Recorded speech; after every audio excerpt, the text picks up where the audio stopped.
Ready, set, go, ready, set. It's the Ready, Set, Go show. Ready, set, go, ready, set, go. It's the Ready, Set, Go show. Ready, set, go, ready, set. It's the Ready, Set, Go show. Ready, set, go, ready, set, go. It's the Ready, Set, Go show. Everybody now. Ready, set, go, ready, set. It's the Ready, Set, Go show. Ready, set, go, ready, set, go. It's the Ready, Set, Go show. What, stop? No, go. And now it's time for the Ready, Set, Go show with Miss Katie. Hey everybody, welcome to the Ready, Set, Go show. I am Miss Katie, and today we have a guest named David who's going to tell us all about sailing. But right now, it's time to move.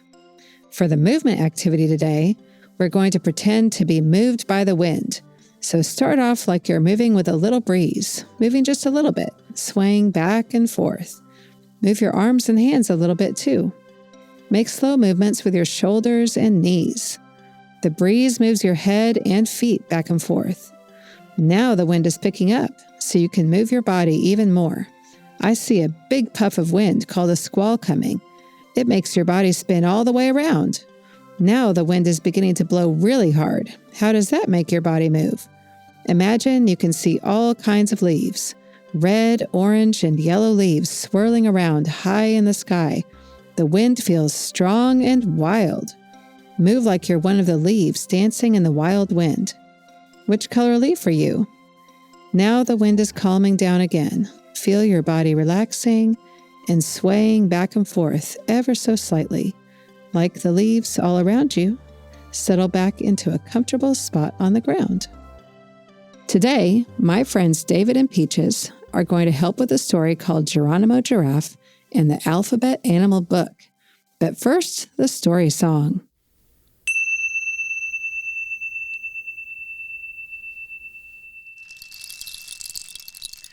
Now sit back, relax, off we go. Sit back and relax, off we go. It's a special time, one of the best times of the day. It's time to listen to a story. Hooray! Once upon a time, there was a boy named Gus, and he loved many things, like climbing trees, eating popcorn, and running fast. But Gus had two very favorite things in all the world. One was his stuffed giraffe named Geronimo, and the other was his animal alphabet book, which had a different animal for every letter. The G page had a giraffe that looked just like Geronimo. So whenever Gus would read the book, he'd be sure to hold Geronimo and show him the pages too. One thing he loved about the book was how the animals all looked so happy. Each one was having fun, and there was a shining sun in the sky on each page. One gray, rainy day, Gus thought he'd like to just jump into the book where it was never dark or stormy, too hot or too cold. And surely the animals would never say they were too busy, slam doors, or chew too loud. Oh, I would love to play with all the animals. The A alligator, the B bear, and the C cat. I know I'd have so much fun with them. To his great surprise, Geronimo the giraffe started talking. Well, if you jumped into the book, I would have to miss you. Geronimo, wait! You can talk? I do have a surprising gift for the gab, but I can only talk out loud one time. I decided, well, I better do it right now. I need to tell you how special it is to live in the real world. What is so special about it? Well, sometimes things can be absolutely splendiferous. What does that mean?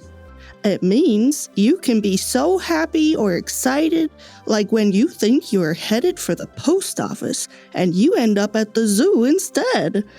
Or when you get to swing way high in the swing at the park, or a neighbor drops by with warm chocolate chip cookies, that kind of thing. But there are bad things too. Like I fell down and my knees got all scraped up.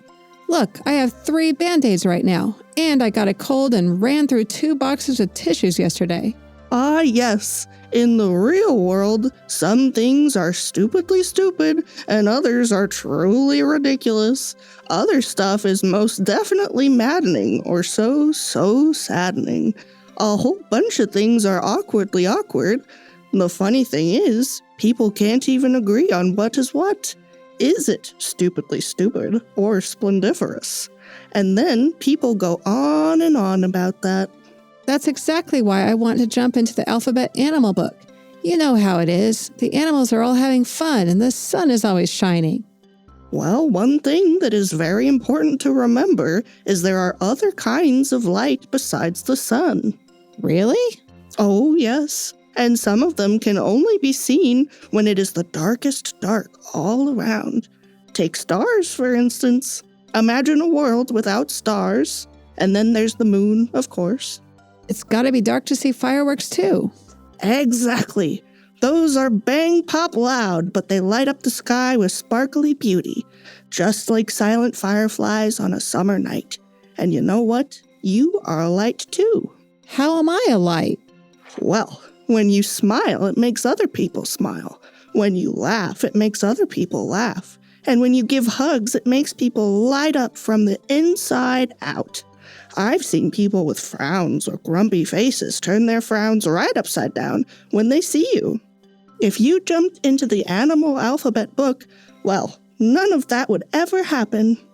Thanks for being a light in my life, too. I like how you always remember to hold me when you read the animal alphabet book. Well, goodness me, I've run out of time for words. But remember, you are a special light and you bring out light in others. Never forget. And with that, Geronimo the giraffe never spoke another word. But Gus remembered everything he said, and whenever he saw stars, fireflies, or fireworks, he remembered how special it was to live in the real world. Sometimes, he had to admit, it was quite splendiferous. The next time he read the animal alphabet book, a melody came floating into his mind, and from that day on, he always sang the alphabet animal book to Geronimo the giraffe as he turned the pages. He even taught the song to all his friends and family. Here's how it goes.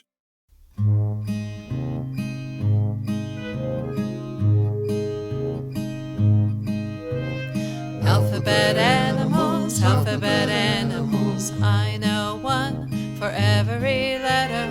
Alphabet animals, I know one for every letter.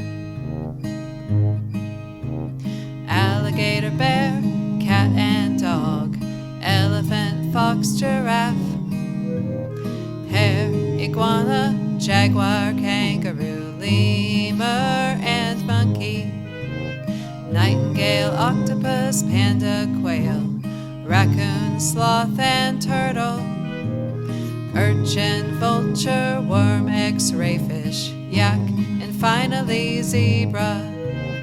Alphabet animals, I know one for every letter. Alphabet animals, I know one for every letter. Alphabet animals, I know one for every letter. Alphabet animals, I know one for every letter. The end. Today, my guest is David, and he's going to tell us all about sailing. Hi, David. Hi, Miss Katie. What is a sailboat? Well, a sailboat is a boat that's pushed by sails that capture the wind for power. And it's that action of the wind touching and pushing on the sails that makes the boat go forward. Now, sailboats are a little bit different than sailing ships that we might have learned about. Sailboats are smaller than those sailing ships, and they're used for fun and recreation, whereas those sailing ships were once used to explore the world. Well, how old were you when you learned how to sail? Miss Katie, I was 8 years old when I first learned to sail. My parents took me and my little sister to a summer sailing school on a lake near our home that taught us children aged 5 to 16 years old how to sail and how to race sailboats. And I attended that sailing school every summer from the age of 8 until I was 16, and I loved it so much.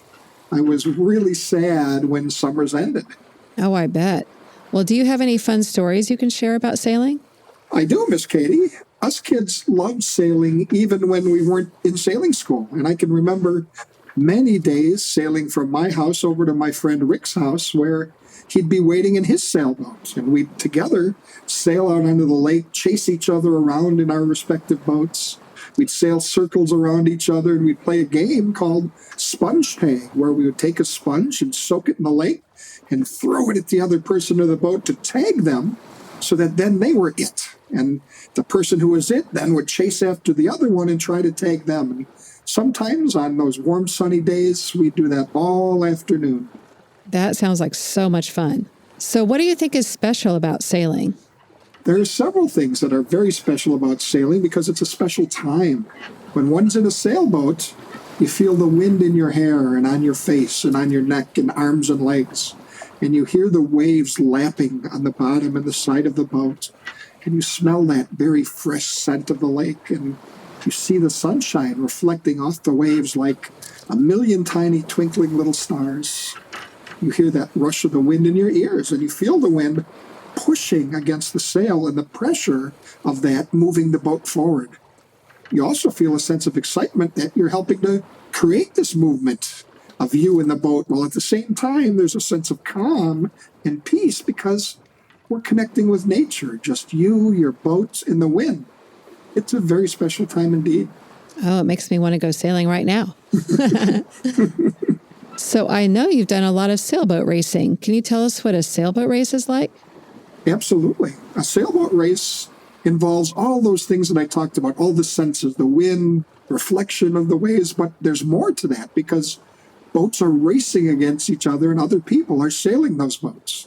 So people who drive sailboats are called sailboat racers, and we all race around a course that's marked by buoys. And a buoy is a big, brightly colored orange floating ball.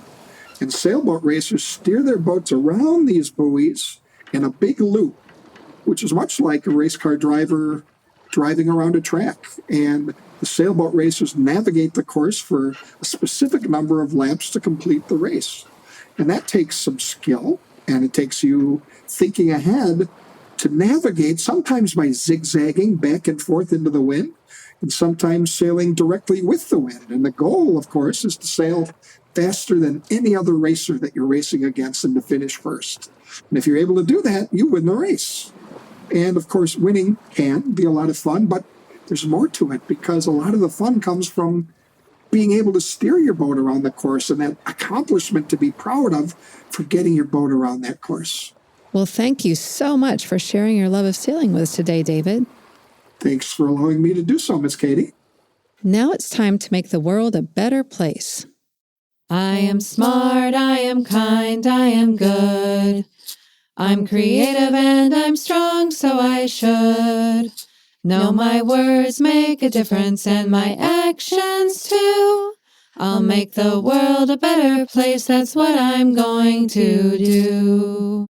What are you going to do to make the world a better place today, Miss Katie?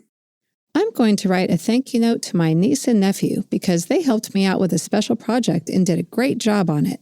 I want to let them know how much I appreciate them. What about you, David? What are you going to do to make the world a better place today? I'm going to take some pictures of me and Mrs. David and include them in a letter that we'll mail to our children. They don't live nearby, and they always wonder what me and Mrs. David are up to, so the photos will show them that we're happy and that we're doing well. Oh, they're going to love it. When I'm outside or inside, I think, learn, and grow. When I'm outside or inside, there's so much to know and do and think and play. Yay for today! For the inside activity, you can write letters and draw pictures of animals that start with that letter. You could pick your favorite letter and the letters in your name, or the whole alphabet. You could even draw a picture of Geronimo the giraffe looking at the animal alphabet book with Gus. You could also draw a picture of you sailing a sailboat on a beautiful blue lake. Is it a calm day or a windy day?